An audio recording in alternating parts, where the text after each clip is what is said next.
மக்களே டெல்லியில ஒரு மோசமான ஒரு சம்பவம் என்பது அரங்கேறியிருக்கு. அந்த சம்பவத்தை வந்து கேட்கும்போது நீங்க செம்மையா கோவப்பட போறீங்க.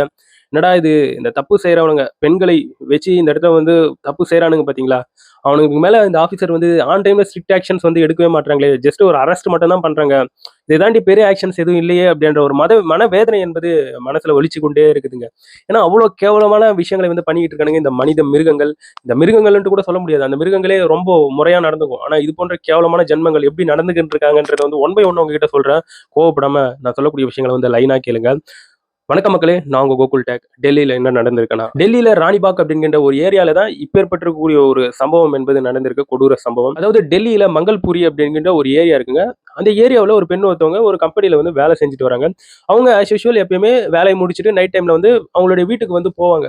ஸோ அந்த மாரி ரீசென்ட்டா என்ன பண்ணியிருக்காங்கன்னா, அந்த டெல்லியில இருக்கக்கூடிய மங்கள்புரியில இருக்கக்கூடிய அவங்களுடைய கம்பெனில வேலையெல்லாம் முடிச்சுட்டு, அவங்க என்ன பண்ணியிருக்காங்கன்னா, ஒரு ரிக்ஷா ஆட்டோ ஏறி அந்த மங்கள்புரி அப்படிங்கின்ற அந்த ஏரியாவை விட்டு கிளம்புறாங்க. அப்படி கிளம்புனவனுங்க என்ன பண்ணியிருக்காங்கன்னா, சரஸ்வதி விகார் அப்படிங்கின்ற ஒரு ஏரியாவுல அந்த ரிக்ஷா ஆட்டோல இருந்து வந்து இறங்குறாங்க. அப்படி இறங்குனவங்க நடந்து வந்துகிட்டே இருக்காங்க. ஒரு ஆரஞ்சு பஸ் ஒண்ணு நிக்குது. அந்த ஆரஞ்சு பஸ் பக்கத்துல ஒருத்தர் நிக்கிறாரு. அவங்ககிட்ட போயிட்டு அவங்க கேட்குறாங்க. இந்த மாரி டைம் என்ன சார் ஆகுது? அப்படின்ற மாரி கேட்கும்போது, அவன் என்ன பண்றான்னா, அந்த பெண்ண அப்படியே தர தரன்னு இழுத்து அந்த பஸ்ஸுக்குள்ள வந்து இழுத்து போட்டுக்கிறாங்க. அப்படி இழுத்து அந்த பஸ்ல போட்ட பிறகு அந்த பஸ் வந்து கிளம்புது. அப்படி கிளம்பின பிறகு பஸ்ல இருக்கக்கூடிய மொத்த ஸ்க்ரீன்ஸையும் மூடிட்டு அந்த நாய்ங்க அந்த பெண்ணை வந்து உள்ள வச்சு கூட்டு பாலியல் வன்கொடுமை வந்து பண்ணியிருக்காங்க. அந்த பஸ்ஸை வந்து பல கிலோமீட்டர் ஓட்டிக்கிட்டே இது போன்ற ஒரு கேவலமான வேலையை வந்து பார்த்துருக்கானுங்க.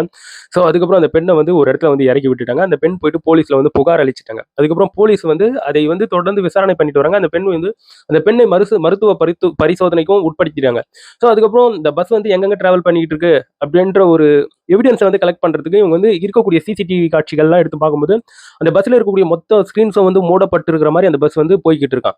ஸோ போலீஸுக்கு வந்து எவிடன்ஸ் வந்து கிடைக்கல. பட் இவ்வாறான தகவல்கள் வந்து சுற்றி தெரிஞ்சுக்கிட்டு இருக்கு. அந்த தப்பை செய்யக்கூடியவன் ஃபுல்லா ஸ்கிரீன்லாம் திறந்து விட்டா அந்த மாதிரிலாம் பண்ணிக்கிட்டு இருப்பான். இந்த மாதிரி ஸ்கிரீன்லாம் மூடப்பட்டு இவ்வளோ கேவலமான செயல்களை வந்து செஞ்சிருக்கானுங்க. இதை வந்து பண்ணியது யாருன்னு பார்க்கும்போது அந்த பஸ் டிரைவரான உமேஷ் அப்படின்றவன், அதுக்கப்புறம் ராமேந்திரா அப்படிங்கிற ஒரு கண்டக்டர். எவ்வளவு கேவலமா இருக்காங்களே! இந்த மக்களுக்கே ஹெல்ப் பண்ணிக்கிட்டு கண்டக்டர், பஸ் டிரைவர் போது நிறைய பொதுமக்களை வந்து பார்த்திருப்பாங்க. அவங்கள தான் அவங்க வந்து பஸ்ல ஏத்திக்கிட்டு வெவ்வேறு இடத்துல கூட்டு போயிட்டு விடுவாங்க.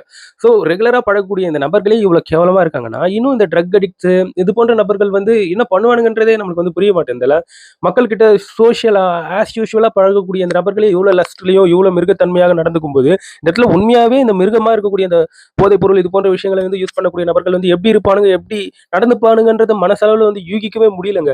என்ன இவங்களால என்ன பண்றதுன்றது சுத்தமா புரியல.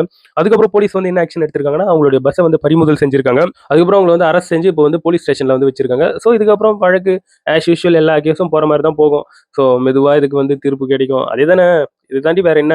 ஸோ பாதிக்கப்பட்டிருக்கக்கூடிய பெண்ணை நினைக்கும்போது அந்த இடத்துல வந்து கஷ்டமா இருக்கு. அந்த பெண் செஞ்ச தப்பு என்னதாங்க? வீட்டுக்கு காசு குடுக்கணும், நம்ம குடும்பத்த நல்லா பார்த்துக்கணும் அப்படின்றதுக்காக வேலைக்கு போயிட்டு நைட் டைம்ல வரும்போது, அவ்வளோ கஷ்டத்தையும் அந்த வேலையில அவங்க எவ்வளோ கஷ்டப்பட்டு வேலை செஞ்சிருப்பாங்கன்றதே தெரியல. மனவேதனையா இருக்கு.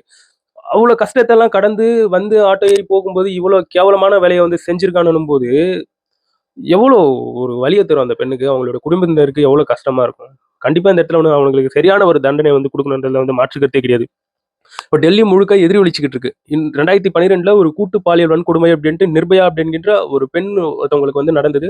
அந்த பெண்ணு கடைசியில இறந்தே போச்சு. கிட்டத்தட்ட ஒரு சில நபர்கள் ஒரு பஸ்ல போட்டு கூட்டு பாலியல் வன்கொடுமை செஞ்சாங்க சில மிருகங்கள். அந்த சில மிருகங்களுக்கும் தூக்கு தண்டனை என்பது நிறைவேற்றப்பட்டது. ஸோ அப்பேற்பட்டிருக்கக்கூடிய சம்பவம் திருப்பியும் நிகழ்ந்திருக்கு அப்படின்ற இந்த தகவல் வந்து இப்போ பகிரங்கமாக சுற்றப்பட்டு வந்துகிட்டு இருக்கு சோசியல் மீடியால. இதெல்லாம் கேட்கும்போது உண்மையா மனசுக்கு வேதனை அளிக்குதுங்க. இந்த இடத்துல தப்பு செஞ்சவன் ஆன் டைம்ல தண்டிக்கப்படும்போது இங்க ஒரு வகையான பயம் பிறக்கும். இருக்கக்கூடிய அந்த தப்பு செய்யக்கூடிய நபர்களுக்கு. தயவு செஞ்சு ஆன் டைம்ல பனிஷ்மென்ட் வந்து குடுங்க. இந்த இடத்துல வந்து அதுல விக்டிமா பாதிக்கப்பட்டிருக்கக்கூடிய நபர்கள் வந்து அந்த ஜஸ்டிஸ வந்து கேட்டு அலைஞ்சுகிட்டே இருக்கணுமா? இது வந்து ஆன் டைம்ல கிடைக்காதா? அப்படின்கின்ற இந்த மனவேதனை வந்து எல்லாருக்குள்ளயும் இருக்குதுங்க. ஸோ இதுல வந்து ஒரு சட்ட திருத்தத்தை கொண்டு வந்து கூடிய விரைவில எவன் தப்பு செய்றானோ ஆன் டைம்ல பனிஷ்மென்ட் குடுத்தா, மக்களுக்கும் இந்த இடத்துல வந்து மிக சந்தோஷமாக இருக்கும்ன்றதுல வந்து மாற்று கருத்து கிடையாது. இதை பற்றி நீங்க என்ன நினைக்கிறீங்கன்றது என்னோட கமெண்ட் செக்ஷன்ல வெளிப்படையா எழுதுங்க. இருக்கக்கூடிய உண்மைய வந்து எல்லாருமும் பேசுவோம். ஸோ அதனால கமெண்ட் செக்ஷன்ல நீங்க இத பற்றி பதிவு பண்ணுங்க. இது போன்ற நியூஸ்லாம் தெரிஞ்சுக்கணும்னா கோகுல் டெக் சேனல சப்ஸ்கிரைப் பண்ணிக்கோங்க.